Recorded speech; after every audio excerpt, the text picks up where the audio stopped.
বসুন্ধরা গ্রুপের চেয়ারম্যানের ছেলের মতো যারা এই ধর্ষণ করে, যারা এই রেপ করে, যারা এই নারীদের সাথে অন্যায়ভাবে জুলুম করে, তাদের বিচার দুনিয়াতে হোক বা না হোক, আখিরাতে কিন্তু হবে। দেখবেন পৃথিবীতে অনেকে এমন আছে যারা মানুষের উপর জুলুম করে, মানুষের উপর অন্যায় করে, অন্যায়ভাবে মেয়েদেরকে ধর্ষণ করে, এরপরও তাদের বিচার হয় না। কারণ তাদের টাকার পাওয়ার আছে, তাদের ক্ষমতার পাওয়ার আছে, তাদের রাজনৈতিক পাওয়ার আছে। তাদের এই সব পাওয়ারের কারণে তারা হয়তো দুনিয়াতে বেঁচে যায়। কিন্তু মাথায় রাখবেন, দুনিয়াতে কোনো বিচার হোক বা না হোক, দুনিয়াতে ধর্ষকদের বিচার হোক বা না হোক, দুনিয়াতে এই রেপিস্টদের বিচার হোক বা না হোক, আখিরাতে কিন্তু মিস যাবে না।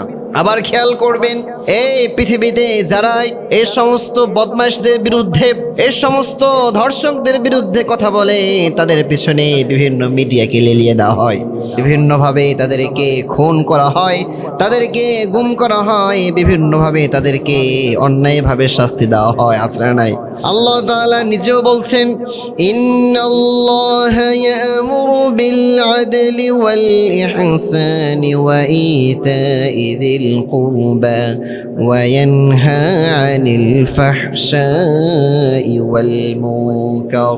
আল্লাহ তাআলা নিজে বললেন, নিশ্চয় আমি আল্লাহ তাআলা তোমাদের সবাইকে আদলের নির্দেশ দিলাম, ইনসাফের নির্দেশ দিলাম।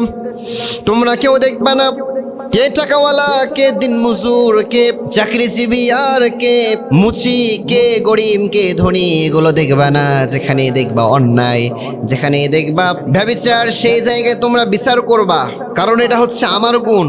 আবার বিশ্বনবী বললেন, কাল কিয়ামতের ময়দানে 7 শ্রেণীর ব্যক্তিকে আল্লাহ তাআলা তার নিজ আরশের নিচে ছায়া দান করবে। সাবাতুন ইউযিল্লুহুমুল্লাহু ফি যিল্লিহি ইয়াওমা লা যিল্লা ইল্লা যিল্লুহু। যেদিন আরশের নিচে ছায়া ছাড়া আর কোনো ছায়া থাকবে না, আর কোনো আশ্রয়স্থল থাকবে না, সেদিন আল্লাহ তাআলা 7 শ্রেণীর মানুষকে তার নিজ আরশের নিচে ছায়া দান করবেন। তার ভিতরে 1 নাম্বার হলো ইমামুন আদিল, ন্যায়পরায়ণ শাসক। এই জন্য ন্যায়পরায়ণতা এটা অনেক বড় একটা গুণ, এটা অনেক বড় একটা কোয়ালিটি। এই জন্য যারা বিচারক হবে তাদের উচিত হলো ধনী দেখা নয়, গরিব দেখা নয়, চাকরিজীবী দেখা নয়, দিনমজুর দেখা নয়, কে বসুন্ধরা কোম্পানির মালিক আর কে দিনমজুর, এগুলো দেখা নয়। তার উচিত হলো কে অন্যায় করেছে, কে জুলুম করেছে, তাকে ধরে তার শাস্তি দেওয়া।